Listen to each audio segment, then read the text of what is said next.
My name is Chris Gallagher. I'm a partner at Hoyt Architects. We're an architecture and urban design and virtual reality company located in downtown Sarasota. We've got a small office in St. Pete and in Orlando as well. Um, and I've been working in downtown Sarasota since 2005. Worked on a lot of projects down here. One of the ones that I'm most connected with and most proud about is Citrus Square, which we opened in 2009. One of the first buildings built under the new zoning code that Dwani helped to author in the city of Sarasota. And so on a regular basis, every day, I am helping to put forward designs for buildings and to permit those buildings in downtown Sarasota. So I thought it might be appropriate to put together a little slideshow of really what's going on with urban design in downtown Sarasota. And it is truly remarkable. In the last 13 years, there's been a dramatic transformation in downtown Sarasota. Now, some of the completed improvements include much of Main Street, the intersections, the sidewalks, the landscaping, the trees. Many of those things came about because of Dwani's 2020 master plan. And he helped the city develop a 2020 master plan. He helped the city rewrite the zoning code. He helped the city rewrite their engineering design criteria manual so that we would, in fact, get as the end game was a very walkable downtown. And by most measures, we've just really hit that one right out of the park. We have the Lemon Avenue Mall, which houses our weekly farmers market that was dramatically changed. We have several roundabouts that have been put in place, the most prominent of which, and the first that came about, was the roundabout at 5 Points, making it easier for cars to get through downtown and for pedestrians to get through downtown. There were several liner buildings that were suggested. In fact, 2 of them are under construction right now in the lower end of Lemon Avenue. Dwani suggested that as a mature community, one of the bits of infrastructure we needed was parking garages. And in fact, we now have the Palm Avenue parking garage with 700 plus parking spaces, and we have the recently completed State Street parking garage with about 350 spaces. We've also built some private buildings that have public parking within them as well. Now, STOP says quite clearly, if you look at their literature or listen to their speakers, they'll say it's time to stop the 13-year experiment. My question is, really? Why? Their fundamental point that they want to make is that we should end administrative approval, that for every project we have that's of any consequence, of any size, we should have a public hearing, and therefore the project will be better, will get better walkability.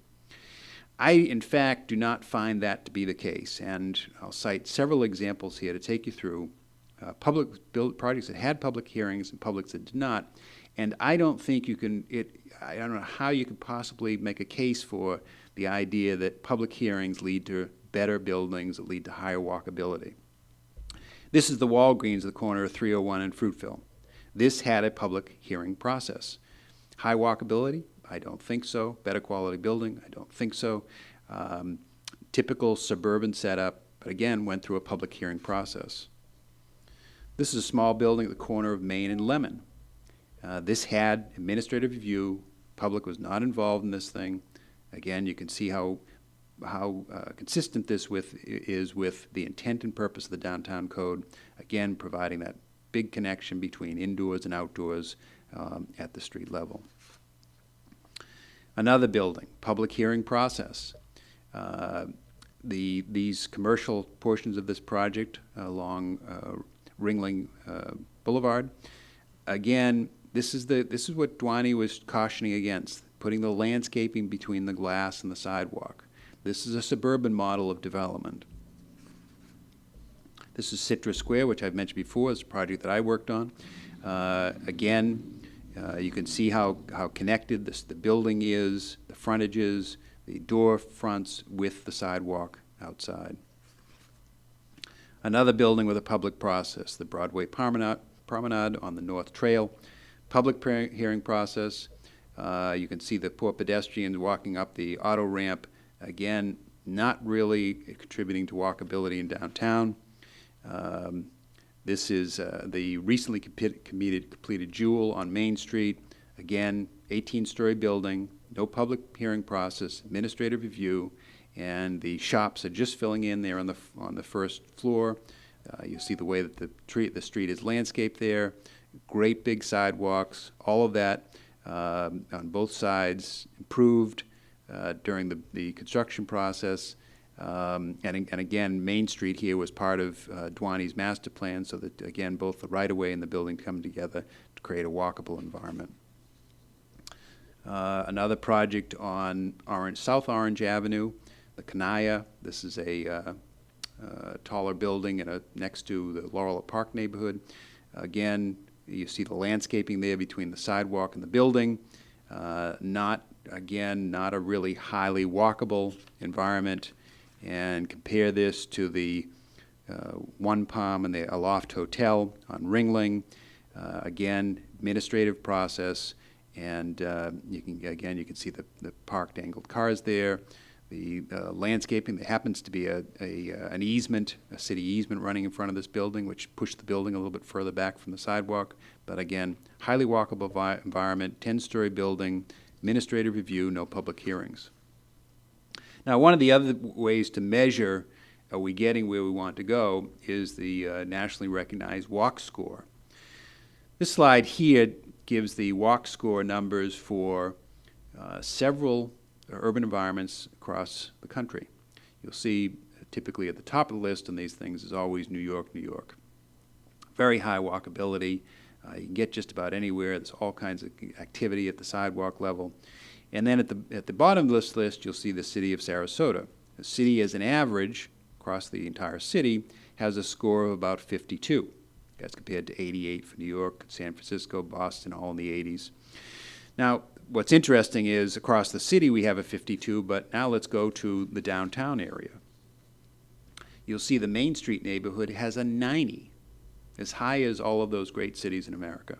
The Rosemary district, just north of Main Street, has an 87. Laurel Park, just south of Main Street, 87. Gillespie Park, 85. Very high walk scores because of, again, that great walkability in downtown Sarasota. So the 13-year experiment. We have a walk score of 90 downtown. That's the fourth highest walkability score for a neighborhood in Florida. We have, because of all the developments happened downtown, we actually have wider sidewalks downtown than we did 13 years ago. We have more street trees downtown. We have more public parking downtown. We have more people living downtown and more on the way. We have more high-quality retail and restaurants than we ever had. We have new hotels downtown. We have the city's biggest single sales tax, Dimmitt Sales Center on State Street.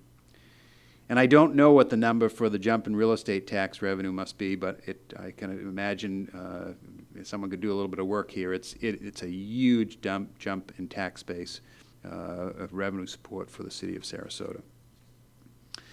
So my challenge to the folks at STOP is to use a little bit of creativity here. You know, as I say here, it's often politically expedient to be against things. Kind of works in elections and things. But there's no risks involved, no creativity, no cooperation needed, but not much ever gets done.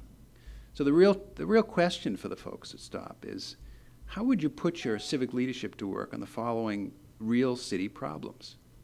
You know, for instance, can you tell us what your plan is for improving the neighborhoods around downtown? What are your recommendations for enhancing connectivity between downtown and the surrounding neighborhoods? Do you have a plan for enhancing the core of Newtown? How about automobile congestion? What are your plans for how you will work with the county and with regional representatives to mitigate automobile congestion in Sarasota County? This often comes up in newspaper community conversations about traffic downtown. I challenge anyone to drive through downtown and compare that experience with driving around downtown. We actually have a very enjoyable street in the core of downtown for the people that are living and working downtown. Much of the congestion you see is not generated by downtown, but it's simply people from surrounding areas trying to get past and through downtown and out to the islands, etc. For the stop people, what's your plan for mitigating the impact of vagrants and drug dealers and downtown merchants, residents, and visitors, and on city neighborhoods? What about affordable housing? What strategies will you support to promote the development of affordable housing? Do you have any ideas about it, how it would even be developed? For small-scale developers, how would you encourage them? How would you encourage that small developers come in and do infill development? Streetscapes. What are your ideas for updating the EDCM to improve sidewalks and encourage sustainable planting of street trees? We actually have, if the folks at STOP would study it, we actually have a pretty effective EDCM. And like anything, it could be tweaked and improved, but as we continue to build new buildings and do new projects, with every step along the way, the little bit of the master plan embedded in the EDCM actually comes to bear, and the sidewalks in our streets do get better. What about mobility? What initiatives will you lead or support to enhance mobility for those who cannot drive an automobile, the young, the old, and our tourists? And last, the big question for this administrative approval issue is, how will the city fund any lawsuits stemming from arbitrary denial of projects that meet the requirements of the code, but not the specific demands of some residents as they come up through public hearing process?